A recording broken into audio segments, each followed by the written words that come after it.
Guys, sino ba mga taga-province dyan? Anong tanim nyo sa backyard?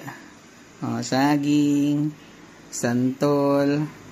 Bangkok yan, santol namin. Ang laki. Lumiit yung saging. Ito palengke na to. Carrots, bell pepper. Dito sa amin malalaki yung avocado. 6, 8 inches, ganyan. Pero tingnan nyo to. M&M version to. Midget. Bite size. Ayan, ganyan lang siya kalaki. Hindi, teka. Ito, may kutsara tayo. Tingnan nyo kano siya kalaki. Di ba? Cutesy. May buto pa kaya to?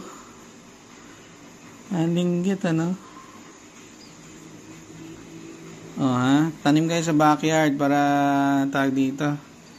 Sustainable living. And higit sa lahat, healthy, di ba?